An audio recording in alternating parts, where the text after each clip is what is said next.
Hi guys, welcome back to Shed Talk. It is Wednesday, November 19th. We clicked live, we clicked the record button at 10:08 p.m. Eastern Standard Time. And you know what that means? It's 5 o'clock somewhere. So if you're watching this right now or listening, whatever platform, there's only two, Spotify and YouTube for now. It's 5 o'clock somewhere. Grab a drink. I don't really care if you're watching it in the morning before work or if it's nighttime before bed. Get a nightcap. Very late start time. I believe this is probably the latest we started a recording. Actually, maybe the emergency pod after the Florida loss to USF, but that was warranted. And oh no, it wasn't. No, because that was a 4:30 game. Yep. See, I remember. But very late start time. Got home. Cousins had some company over. They were doing the whole shebang shabazz, doing their shit. So I ate some dinner, chilled out, ironed out the agenda. They're in bed, and we had to go a little 0 Dark 30 action on them. No killing, obviously. Not like the movie, actually. Not actually like the movie. I just mean like covert operation. I made 2 trips out here. I bought the backpack with all the gear. It's a lot. It's like 3 different boxes and crap.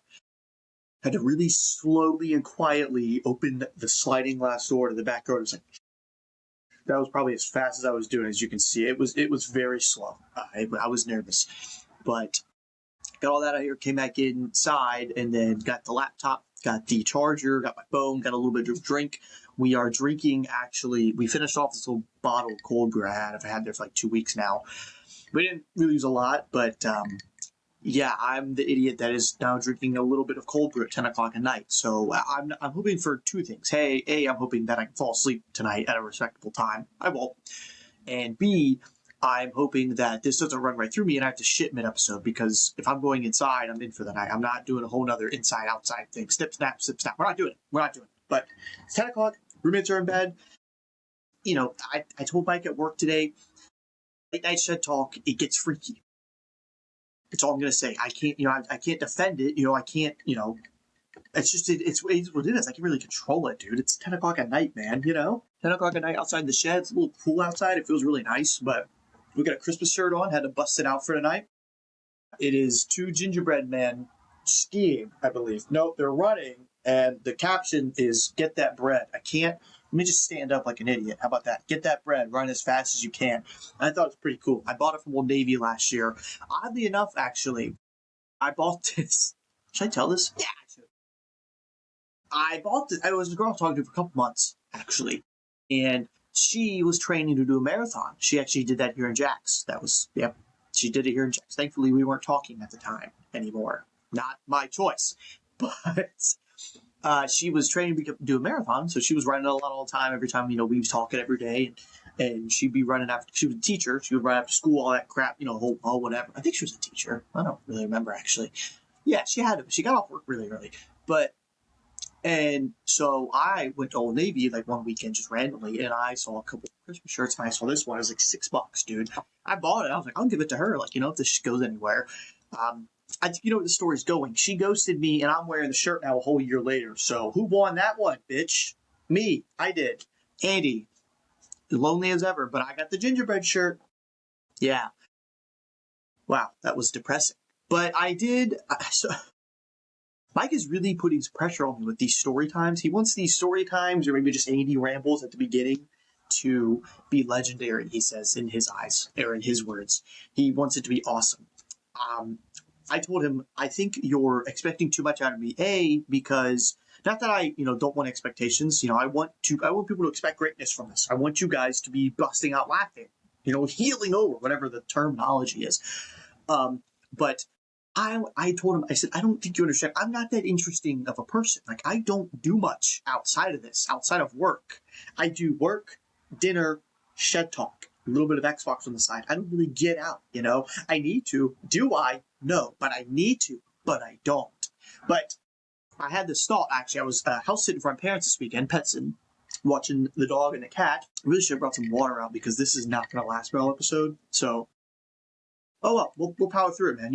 Like, bubonic plague, Jordan flu game, Andy no water while filming Shed Talk. It's kind of all 3 on the same level of severity, difficulty, but they all persevered. I don't know about the first one, actually. But I was pet sitting, and I was taking the dog out for the walk on Saturday morning. And, you it's obviously it's nothing. It's not a stretch. Everyone knows it. But why every dog pees on the fire hydrant? They have to pee on every single fire hydrant that they see.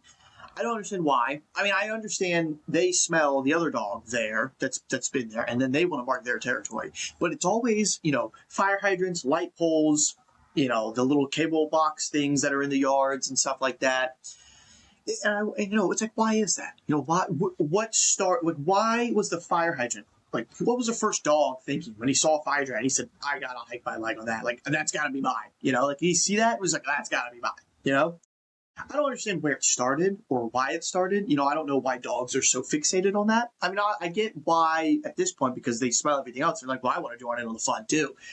But I did have the thought when I was walking down the street, I thunked it.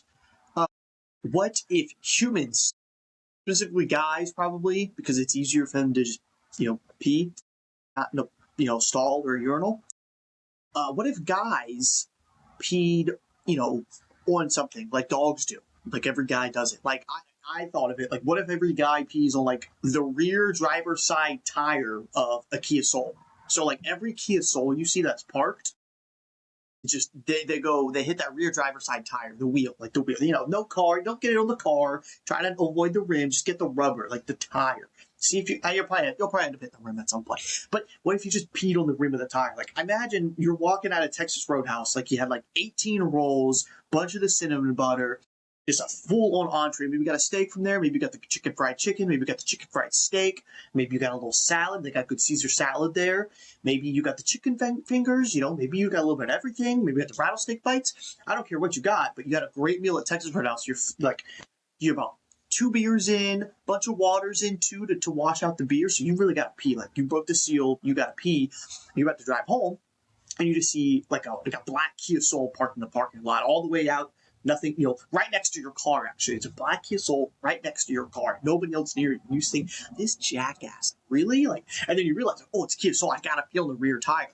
And then you're walking up to it. You're going up to the rear tire to pee, pull on your pants, unzip them. Don't pull it on your pants. Don't do that. Don't do the full 9 yards. Don't go the whole 9 yards with that. But you unzip your pants to go pee and you smell it. Like, oh, fuck, dude. Someone's already been here. Someone's already hit this one. Well, why now? And then you go pee on it, dude. Why not? What's stopping us what's stopping the male society, the male population from just channeling their inner dog? But dogs pee on every single fire hydrant. Why can't guys pee on something? Why can't we have something that we pee on everything? Like I just think it should be the Kia Souls, like the rear tire of a Kia Soul. Okay, I say this, either a Kia Soul or the Subaru Outback, I think it is. Was it the Outback? I don't know if it was the Outback. There's a Subaru car that I just despise. But I think that's what we should do. I do think so. I'm very firmly, it's like a soft commit right now, soft pledge to the Kia Soul, but put in the comments on another vehicle, another make and model, and I'm all ears. Trust me, I will be all ears. I promise you. I'm listening. Right now the choice is Kia Soul, but I'm all ears to listen. I will budge. I will, absolutely. Moving on. The agenda for this episode, it's not a lot of sports. I kind of want to do the NFL standings maybe, and then take a look at the college football playoff bracket, a little bit of that, a little bit more of just random topics I had on the agenda. Tomorrow's going to be the primers, maybe a little more sports talk, a couple more rambles as well. I had some other stuff in there for you guys as well, already written down. I just didn't want to overload tonight. I didn't want to make tonight like an hour, and then tomorrow like 15 minutes, and be like, oh, I got nothing left for y'all. Here's my parlay of the week. That's not going to hit. It's going to hit this week, guys. Okay? Come on. It's going to hit this week. So we got the dog story out of the way. I think you guys need to sit with that one. Really let it resonate with you. I give it some thought.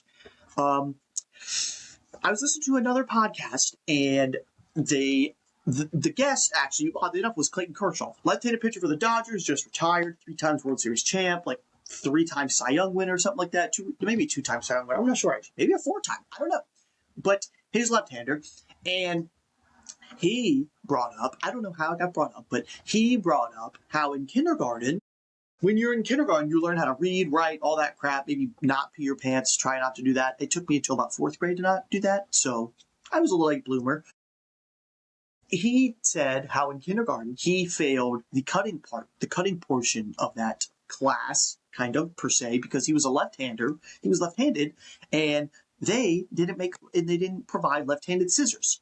And so, look, I'm not trying to have a sob story here, but I experienced the same thing. Kindergarten teacher, Mrs. Halifko, or Miss Halifko. I don't know if she was married at the time. My apologies, Halifko. I'm going to say Mrs. I'm going to go on a limb. My kindergarten teacher, Mrs. Halifko, I remember this vividly in the classroom. I was turning in my paper after cutting it, and she said, "Not your best, Andy. I'm disappointed." Oh my God, that sat with me, man. That hurt the soul, dude. That was like an arrow through the heart, dude. That hurt soul. She said, "Not your best work, Andy. I'm disappointed." Oh my God, Mrs. Halifko, you're breaking my 6-year-old heart, dude. But then I realized, I finally, my inner child was somewhat healed. Somewhat. He said, the left-handed scissors, I never knew they were a thing until, late high school, early college. I'm not even joking. I didn't know left-handed scissors existed. I just thought it was a skill issue. I thought I stunk at cutting. I really did. I thought I was terrible at cutting. I thought I was just inept. Now, don't get me wrong, I suck at everything. I'm not really good at anything. I'm good at rambling about nothing on this talk show, but I'm not good at anything, truthfully. And so this doesn't really excuse any of that. It doesn't really make up for any of that. I'm just saying the cutting part, not even trauma, my childhood struggle with cutting in kindergarten is now healed. That part is healed because now I know it wasn't my fault. It was I had inept equipment. I did not have good equipment for me. It wasn't suited for my left-handedness, okay? It wasn't. So that's not me, but Mrs. Halifko, I hope you understand now if you're listening, and I know that you are, but I hope you understand it was not my fault with the cutting back in kindergarten. I promise you. That just happens, man. It does. You just needed to give me a shot, dude. You needed to put me in a good environment. I was not in the best environment. You didn't let me succeed. You didn't let my wings fly, man. I couldn't spread my wings and fly. I'm sitting there with the right-handed scissors trying to cut with my left hand. It's just not gonna work, dude. It's a match made in nothing. It's not a match made in heaven. How about that? It's just not, okay? Oh, jeez. I had a lot of other random things. Let's go ahead before I get off track. Before I really just get all rambling, before I really just get off track. I'm not trying to go marathon up tonight. I'm trying to make both kind of the similar length, but hopefully 30, 35 minutes maybe. I'm not really sure if that'll work, but we'll see. But the college football playoff bracket came out last night. This was the week 3, I believe, of the college football playoff rankings. Yeah, week 3. Yes, a little bit of shuffling. So, as you may have known, Bama lost again. They lost to Oklahoma at home. So, it's 2 years in a row now. Bama's lost to Oklahoma. Kind of crazy. They just have their number. Brent Venables, for as much as his offense has struggled and as much as the team just hasn't put it fully together, it feels like this year, especially post John Mateer injury. Since he's come back from that surgery, that midseason surgery, he just hasn't looked the same. Offensively, he has not been the same passing. They have just been a shell of themselves offensively. And look, it was enough to beat Tennessee. Sorry, Mike. Sorry, J-Rat.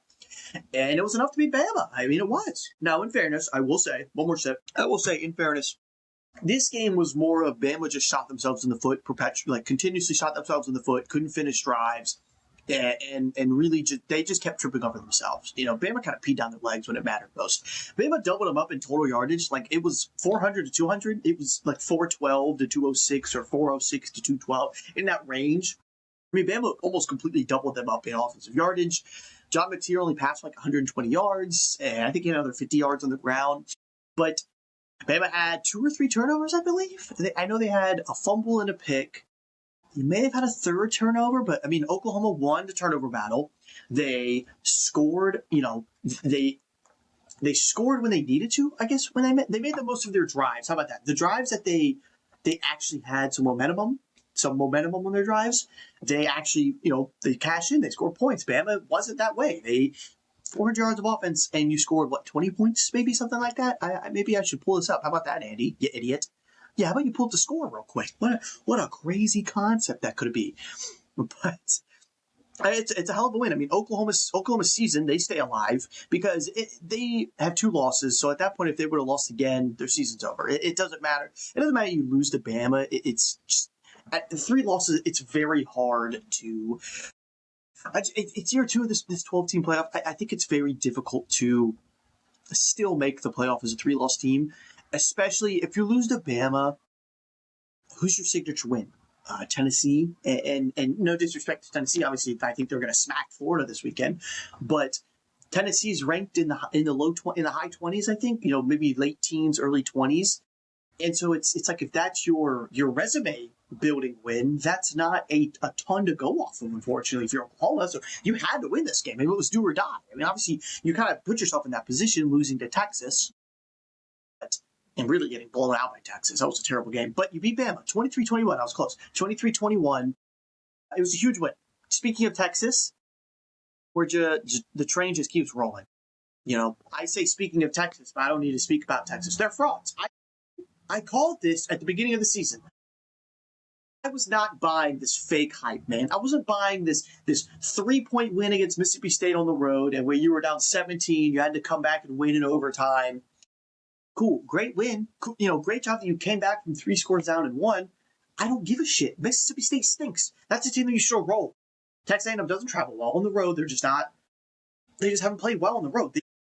They beat Kentucky like 13-10, dude. Like, it's just not you're walking the tightrope. Texas just continuously walked the tightrope, and they finally got by a team that was better than them and played way better than them. They beat Kentucky 16-13. This is how it goes. Texas started SEC play with a loss at Florida on the road, and they looked pathetic. The offensive line couldn't block for Arch Manning. Arch Manning couldn't hit an open receiver. Florida kind of did what they wanted to on defense to them all day. And if DJ Lagway didn't play horribly that game, Florida probably wins that game 40-21. Like, that game's a blowout. If DJ Lagway didn't play terrible, he struggled that game, and they still won 29-21. And that game could have been worse. Then you beat Oklahoma. Hey, great win. It is great win. Kind of takes points away from me because it was John Mateer's first game back from surgery on his hand. Missed a couple weeks. You could clearly tell he was not fully ready. He was still very rusty, and they took advantage of it. Cool, great win. Whatever. You beat Kentucky by 3 on the road, 16-13. Terrible. Mississippi State. You come back and win in overtime. Terrible. You beat Vanderbilt by 3 at home. That's okay. All credit to you. Vanderbilt's a solid team. They're a very scrappy team. Diego Pavia is having a great season. The defense is playing well. You almost blew it. I mean, you were up big on Vanderbilt, and then you almost blew it late. But cool, great win. You had a bye week, and now you really have a chance to prove yourself. Georgia beat you twice last season. They beat you in the regular season in your place, and then they beat you in the SEC championship with a backup quarterback in the second half. Call it like it is. Carson Beck beat you in game 1, in matchup number 1 of that season. And then you're beating Carson Beck in the SEC championship, and he gets hurt, and Gunnar Stockton, the backup who's barely played this season, comes in and whips you in the second half. They come back and beat you in the second half. Fair and square, dude. And you know what you do? You're coming off a bye week this year, coming to Georgia. Hard to beat them. I get it, but you got to slay that beast at some point, right? Like, if you're Steve Sarkisian and you're this Texas staff, you have to at some point just put it on the table and just say, this is it. You're not fucking beating us again. Like, we're finally getting over this Georgia hump. I don't care that maybe you have a little more talent than us. I don't care that maybe you guys have played better than us this season as a team, as a unit, more consistent.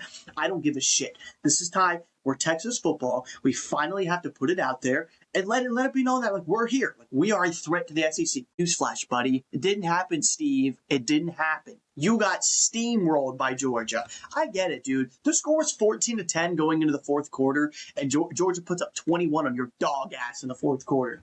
I don't care, dude. Score is 35-10. You guys got your asses handed to you, okay? A team that, in all fairness, for all intents and purposes, Texas probably has more talent than Georgia. Maybe. No, it's neck and neck. At worst, it is neck and neck. And at worst, Georgia has a slight talent advantage to Texas. Does Georgia have a 35-10 talent advantage to Texas? No. Georgia has a 35-10 talent advantage over, like, Kentucky, maybe Arkansas. Those, maybe Mississippi State in the 3 bottom tier teams of the SEC, Georgia has a talent advantage over. Not Texas. No, like a field goal, maybe a field goal advantage. Not 25 points. That's ridiculous. Steve, you're horrible. In the big game, you're terrible. You don't know how to call a game against a quality opponent, against a quality defense, mind you. Let me say that. Against a quality defense, Texas's offense is an absolute shell of itself. I called this at the beginning of the season. I did. I'm not here trying to toot my own horn. I am a little bit, I guess. I'm not here trying to just dunk on Arch Manning and the receivers and all of the Texas program and the staff and Matthew McConaughey, All right. No, I'm not trying to do that, okay? But I'm just saying, like, this is at some point, you have to, it's not up or shut up, and you nut it up again. Like, that's the thing. No, you shut up, actually.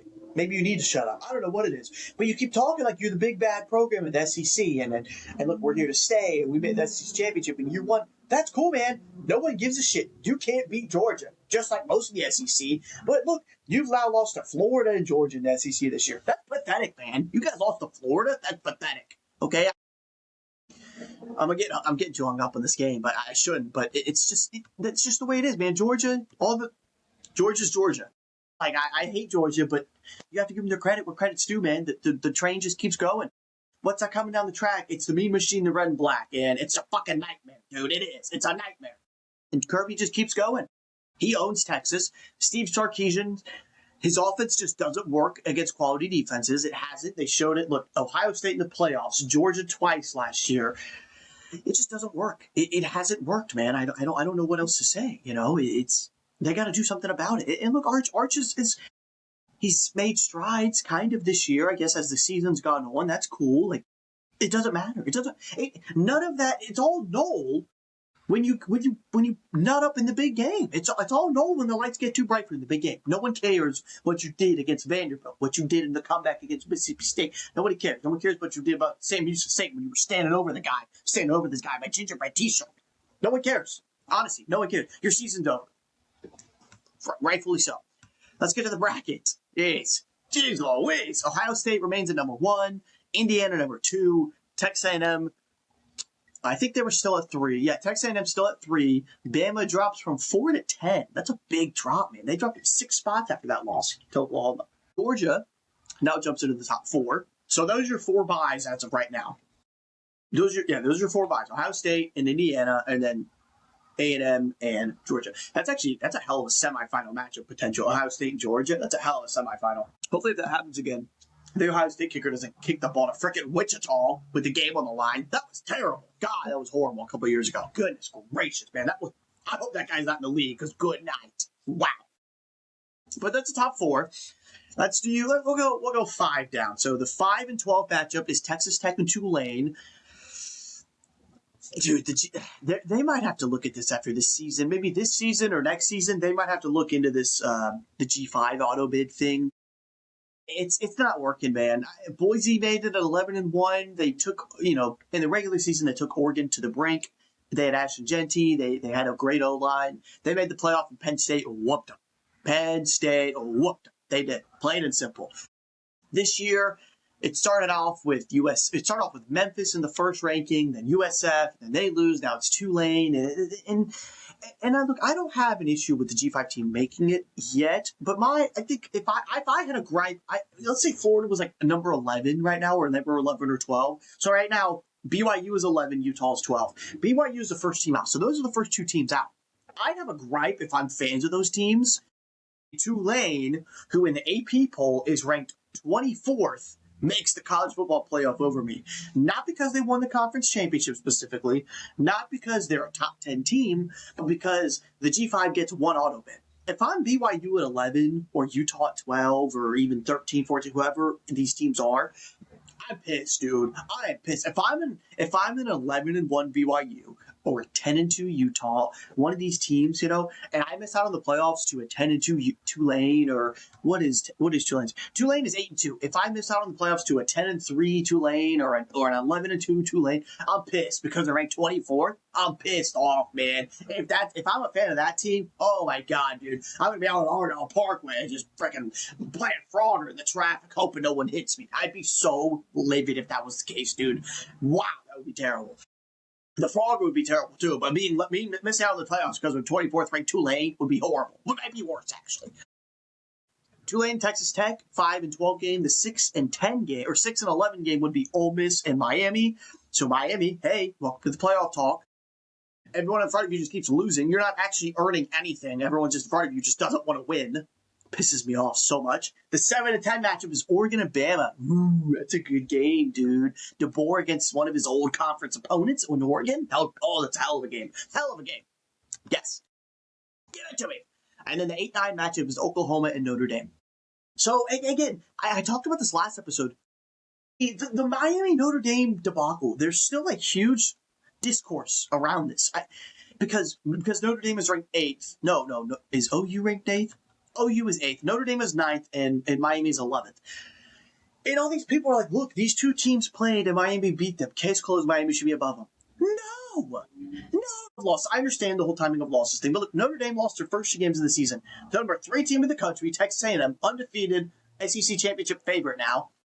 And they lost to them by 1, and then they lost to Miami by a field goal, I think, or 1 possession. I know, late touchdown, maybe that's what it was. Late touchdown or late field goal, Miami, and so they lost 2 1-possession games to the number 3 team in the country, and now the number 11 team in the country in terms of college football playoff rankings. If you want to go by overall rankings, A&M is 3, Miami is 13. But Miami lost to, let's see this real quick, Louisville, who is unranked now, by the way. Am I going over them right now? No? Are they unranked? Yes, they are finally unranked. I guess they lost again, maybe. But Miami has now lost. They lost to 2 unranked teams, Louisville and SMU. I get Louisville was ranked at the time. That's fine. I get it. It was a close loss. But look, that game, Carson Beck threw 4 picks. Miami was like a 17-point favorite. It's just the quality of the losses, or just the severity of the loss. I'm beating a dead horse 2 episodes in a row. I don't care, dude. Like, I don't get this whole Miami should be over Notre Dame discord. I don't get it. This verse. It's whatever, dude. Whatever, dude. We're over it. But that's your playoff matchup so far. First teams out, as I said, BYU and Utah. Miami is ranked 13th, but right now they're in because they are projected to be the 4th highest ranked conference champion. And that's where I have a little bit of a gripe, because I don't really get that. I don't really see where that's coming into play, because as of right now, Miami isn't even slated to make the ACC championship game. You've got Georgia Tech and Virginia are both 6-1 in the conference. Pittsburgh is 5. Pitt and SMU are both 5-1 in the conference, and then there's Miami at 4-2. Duke is also 4-2. You've got 4 teams ahead of you in terms of 1 less loss. I get, and 2 of those teams have actually played an extra conference game so far. You've got Georgia Tech, Virginia, Pitt, and SMU all have 1 loss. Oh, by the way, SMU beat you head to head, so they actually have a game up on you. So they're up 2 games on you, basically. I don't see where this is coming. You're telling me 3 teams are going to lose in front of them? I just don't see it. And then the whole tiebreaker thing. I don't know how the tiebreakers work in terms of, like, let's say, who does Miami play still? Do they play Pitt at all? I think they play Pitt. Do they? They played Virginia Tech and Pitt. So the Pitt thing kind of solves itself in that case, because one of those teams will eliminate themselves, I believe. You still have Georgia Tech and Virginia. You don't play either of those. I don't see how the tiebreaker is going to work out for any of that, but Miami's very well on the outside looking in still. I mean, those teams could absolutely still lose, and they probably will, knowing my luck, and just make me eat my words. I get it, but I don't get that, dude. Like the committee predicting 3 ACC teams to lose, those top 3 or 4 ACC teams to lose another game or 2, or like 1 or 2 games is that's bold. Like that's asking a lot. I don't know. To me, that's just asking a lot. But what do I know? Not much, by the way. Not much. But hey, to each their own, I guess. Whatever. Should we go through the other rankings, standings, I guess? Let's do a little quick rundown, I guess. Let's see if we can get this stuff to load. But the Big 12, as I like to call it, the Fun 12. Actually, we'll do the Big 10. The Big 10 still 2 undefeated teams. Indiana is 8-0. Ohio State 7-0. IU, actually, I think, are they done with? No, they have Big 10 plays 9 games. My bad. My apologies. Big 10 plays 9. IU and Ohio State still the top 2 projected teams to make the Big 10 championship. Ohio State still has Michigan, obviously, last, but they got Rutgers this weekend and then Michigan on the road in the Big House. I think is that the Big House, or is Ohio State the Big House? I don't really know. Don't really care either. But Ryan Day's got to get over that hump. He's 1-4 against Michigan. Who knows what can happen? Michigan's not great this year, but Michigan's still 6-1 in the conference, so you got a chance, you know. But their only loss being to USC, who's also 6-1. So if Indiana plays Purdue, Purdue's really bad. They're 0-8 in the conference, 2-9 overall this season. They're not having fun. How about that? They're just not really having fun. So that's fine. We'll see. I'm still very intrigued by the Ohio State-Michigan game. I am, because it's Ohio State-Michigan. Michigan has just owned them recently. I get Ohio State just won a natty, but who knows, man? Who knows what's going to happen? That one's kind of set as of now, unless Ohio State loses. I don't see Indiana losing, but, knock on wood. Hopefully they don't. Big 12's getting a little fun. Not really. It's, kind of. Not really, no. Texas Tech is 7-1. BYU is 6-1. Tech beat BYU, so they have the tiebreaker over them. So they're basically set. Yeah, they're set. They are. BYU still has Cincinnati and UCF in their conference play, so that's a good game, actually. Cincinnati's 5-2 in the conference. BYU 6-1. Both teams still playing for a lot. They're still playing for A, playoff berths, and B, the conference championship berths. Cincinnati kind of has to win their conference championship, I think, to have a chance at making the playoff. Because they're 7-3 overall. They're unranked. I don't even know if they're ranked in the college football playoff rankings. I don't believe they are. Hey, don't do that to me, computer. They are not, unfortunately. So they basically have to win out. Just run the table in the Big 12 championship. And I'm already 31 minutes in, so we've gone over. So whatever. But we're in the conference, and this is just fun stuff, right? No, it's not. It's not, man. It's not. Last one, SEC. A&M is 7-0, Georgia 7-1, Ole Miss 6-1, Bama 6-1. How these tiebreakers work, I have no goddamn clue. None. Zero clue. Nope. No clue. I think we're going to push the NFL rankings to tomorrow, probably, but no clue how that's going to work with the tiebreakers. Texas A&M plays Texas for their last SEC game, so win and you're in for the SEC championship. Basically, I think they win that game. I just do, but. That's the way it is, Georgia has a tiebreaker over Ole Miss because they beat Ole Miss head-to-head. The problem is Alabama has a tiebreaker over Georgia because they beat Georgia head-to-head. So I don't know how that's going to work. So, I don't. And Ole Miss hasn't played Alabama, so there's no, associative property there.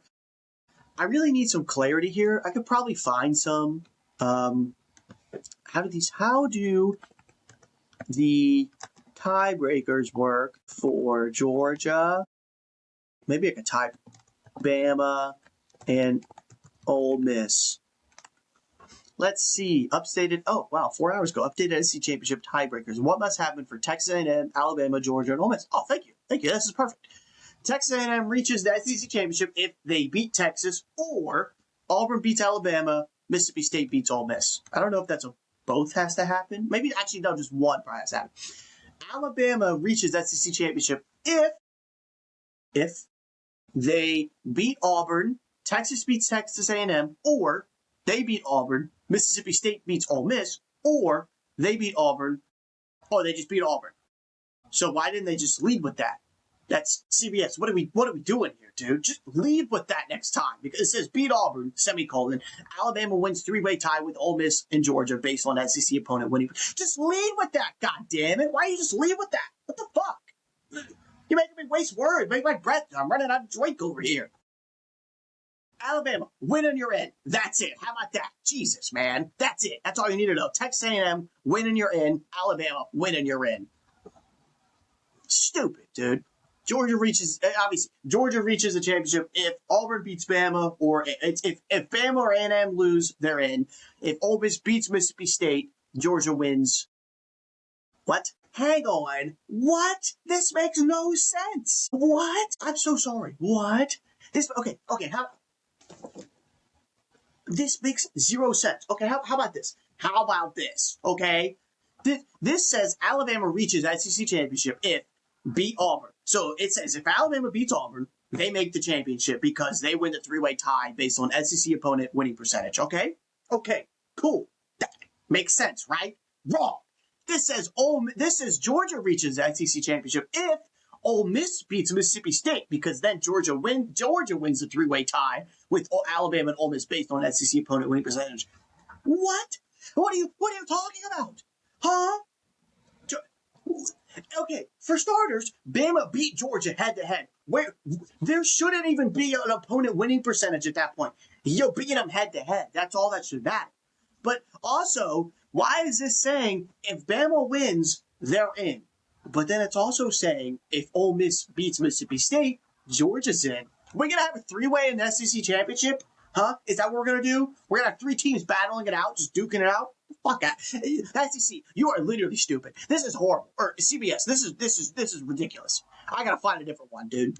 Yeah, give me Online Athens. Yeah, give me the Georgia freaking page. How about that? Huh? Let's see this. Here's how the Bulldogs should make the conference championship game. Alabama loses to Auburn. Dude, what?